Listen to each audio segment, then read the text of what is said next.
A quiet dawn stretched across the countryside, the sun breaking slowly over the horizon, spilling orange light onto the rolling hills and dusty plains. For years, the widow named Clara had risen at this hour, not because she wanted to but because life gave her no choice. She lived on a small, struggling farm with her two young children, Emma and Luke, both still too small to take on the full weight of chores but old enough to notice how much their mother carried alone. Since her husband had passed 2 winters ago, Clara had worked tirelessly to keep food on the table, mending fences, tending to the few animals they had left, and keeping the old farmhouse from falling apart. Despite her efforts, the farm felt more like a burden than a blessing, but it was all she had left, the only memory of her husband and the life they had built together.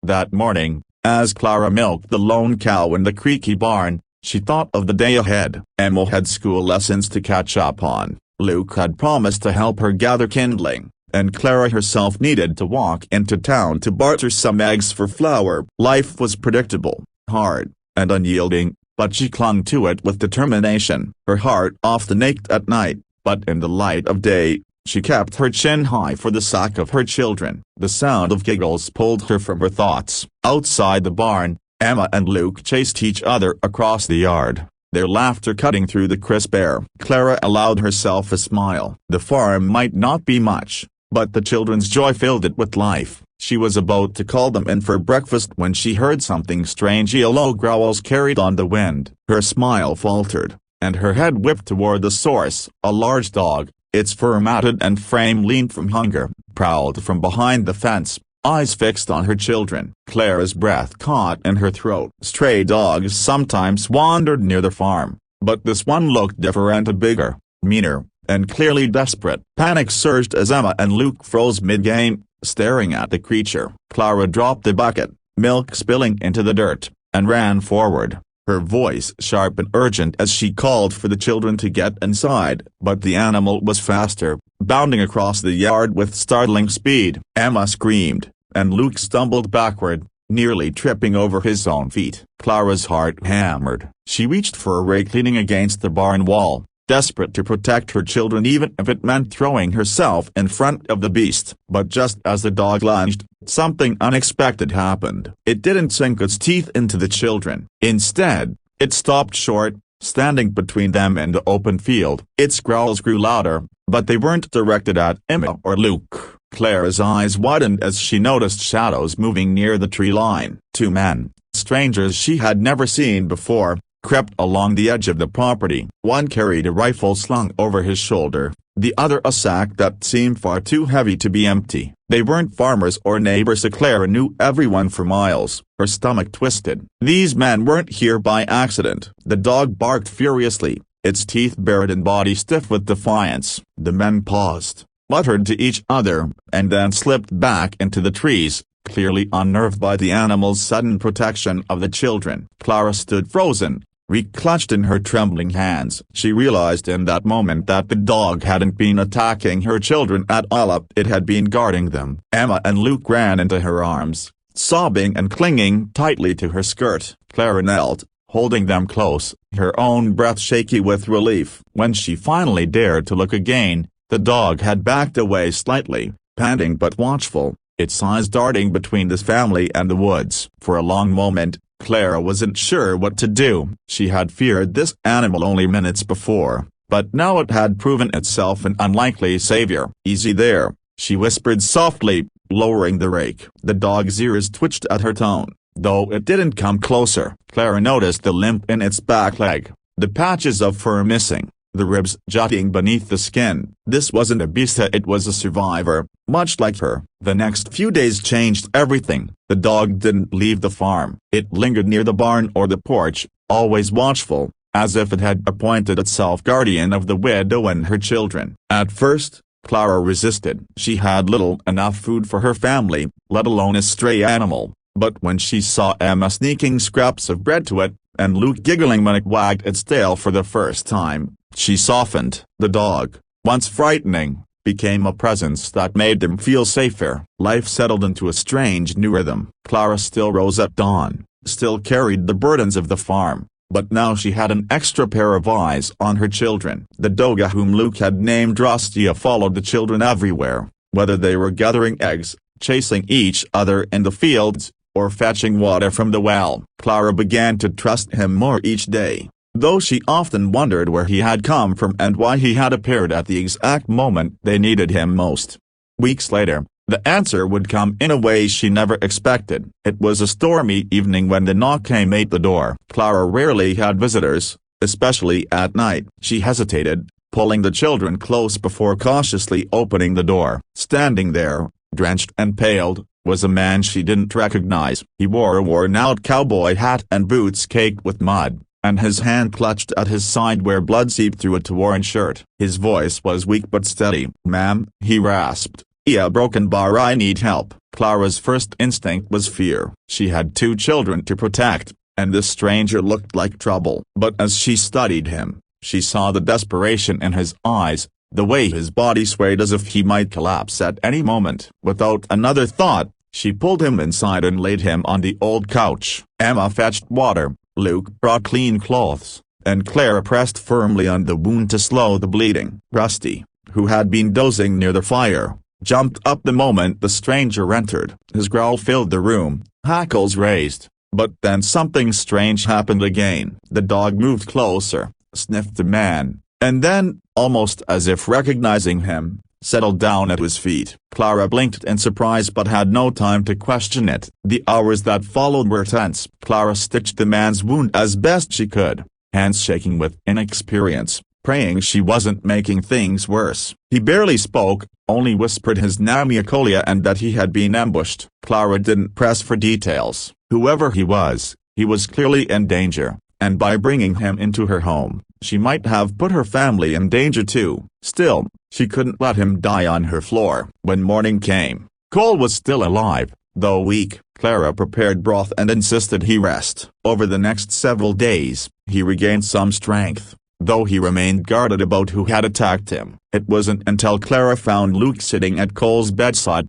listening wide-eyed, that she overheard the truth. Cole wasn't just a cowboy, he was a wealthy landowner from a neighboring county, a man with rivals and enemies who had wanted him gone. He had fled through the woods, half dead, and collapsed near her farm. He might not have made it if not for Rusty, who, Cole revealed, had once been his dog before running off months earlier during a cattle drive ambush. Clara's heart stopped at the revelation. The dog that had saved her children had belonged to the man now lying in her home. Rusty had not wandered to her by chance. He had been leading, guiding, almost as if fate itself had tied their lives together. As Cole grew stronger, Clara noticed the way he looked at her children, the way he laughed when Luke asked endless questions about horses and ranching, the way Emma's shyness melted when he praised her for being brave. She also noticed how Rusty remained loyally by his side, as though torn between his old master and his new family. What none of them knew was that danger still lingered beyond the farm, shadows waiting for another chance to strike. And soon, the dog's loyalty and courage would be tested once more, this time in a way that would change all their lives forever. The days after Cole's arrival shifted something deep in Clara's household. The widow, who had carried loneliness like a second skin, suddenly found her quiet farm filled with a different kind of energy. Her children seemed livelier, their eyes lighting up whenever Cole told a story from his days on the trail. He had a way of speaking that drew them in, painting pictures of vast cattle herds moving across the plains, nights under endless skies, and the dangers that came with wealth and land worth fighting for. Emma would sit cross-legged by his chair, chin in her palms, soaking up every word, while Luke pretended to be a cowboy, twirling a stick as if it were a lasso. Clara, on the other hand, kept her distance at first. She could not deny that Cole's presence unsettled her. He was a stranger, a man with enemies, and she had lived too long with the fear of losing everything to risk letting someone like him disrupt the fragile stability she had built for her children. Yet, despite her hesitation, she found herself watching him more than she cared to admit. She noticed the way he winced when he moved, the stubborn pride that kept him from asking for help, and the soft gratitude in his eyes whenever she brought him meals or tended his wound. Rusty, the dog who had been a guardian since the day he arrived, was the one to bridge the gap. He seemed equally loyal to both families, curling at Cole's feet when he rested but springing up at the sound of Emma's laughter or Luke's shouts. His presence tied them all together, as if he had been sent to weave their stories into one. One evening, as a storm rumbled in the distance, Cole asked Clara if she believed in fate. She was startled by the question, but when she met his gaze, she realized he was serious. "I used to think everything was just chance," he admitted, his voice quiet but steady. "But the way Rusty found you, the way you saved me, Broken Bar, it feels like something bigger is at work." Clara didn't answer right away. She thought of her late husband, of the years she had spent struggling alone, of the dog who had appeared out of nowhere to protect her children. Maybe Cole was right. Maybe there was more to life than mere coincidence. But the widow had learned to be cautious with hope, for it was a fragile thing,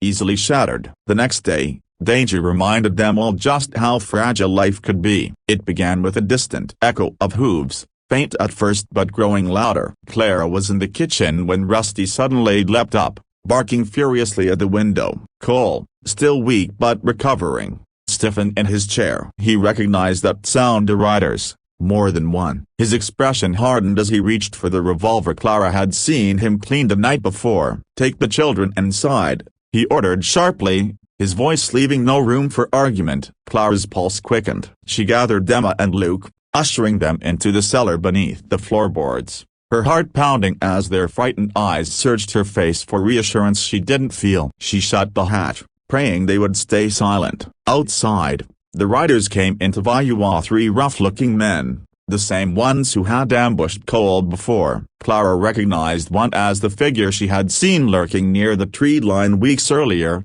the day Rusty had first appeared. So it hadn't been her imagination. These men had been watching her farm all along. Cole stepped onto the porch, his revolver steady in his hand despite his injuries. Rusty stood at his side, teeth bared, growls low and menacing. "Well, look what we found," one of the men sneered. "The wounded cowboy, hiding out with the poor widow. Thought you could escape us, Cole." Clara's blood ran cold. She peeked from the doorway, torn between fear and fury. These men had threatened her children once already. She would not let them do it again. "You should have finished the job the first time," Cole shot back, his voice calm but edged with steel. The standoff was broken by a sudden lunge. Rusty sprang forward, snapping at the lead rider's boot, startling the horse and throwing the man off balance. Gunfire erupted, the sharp crack splitting the air. Clara screamed, ducking low as bullets struck the porch rail. Cole returned fire,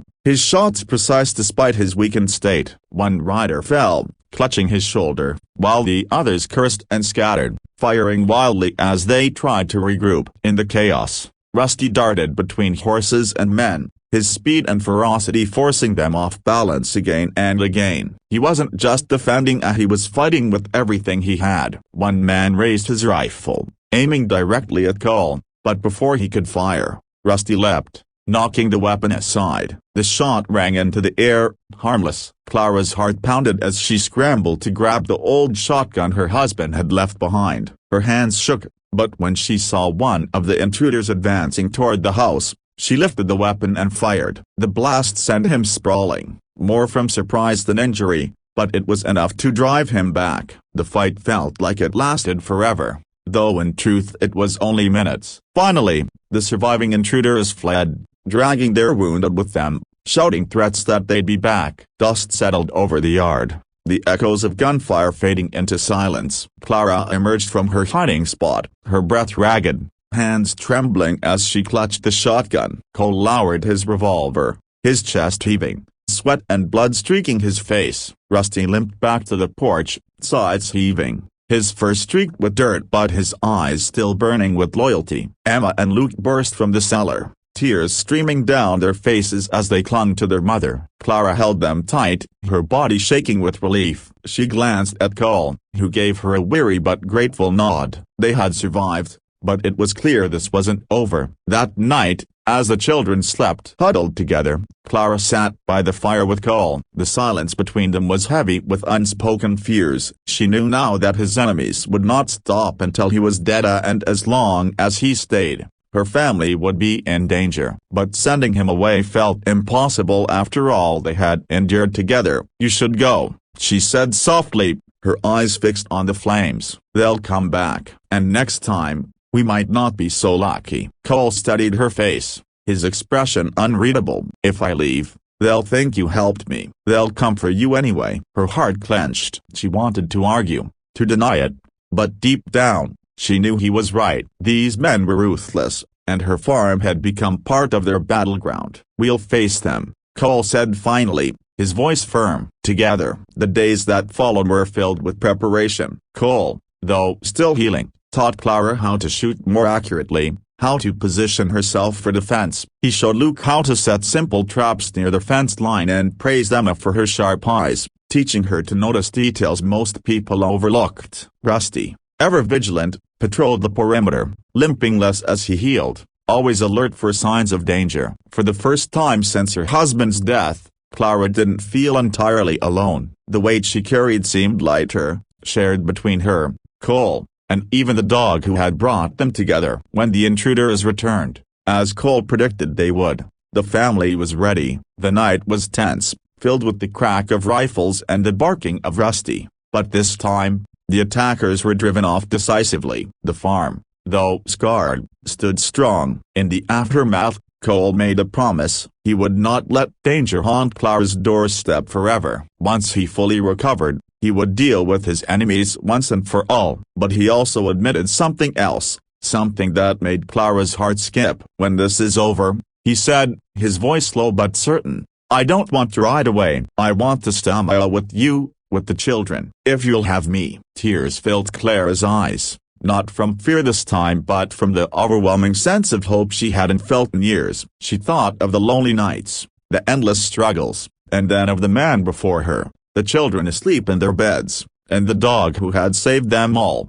Rusty, lying near the fire, lifted his head as if understanding the weight of the moment. His tail thumped softly against the floor, a quiet reminder that sometimes fate worked in mysterious ways. The poor widow who once thought her children were under attack had discovered that the dog was never her enemy. Instead, he had been the key to saving not only a dying rich cowboy but also her own broken spirit. In his loyalty and courage, he had brought two families together, forging a bond that no enemy could break. And as the dawn rose over the farm once more, Clara knew her life had changed forever. She was no longer just a widow fighting to survive. She was part of something larger, a family rebuilt through courage, sacrifice, and the unlikeliest of heroes. A dog who had seen them all through the darkness into the light.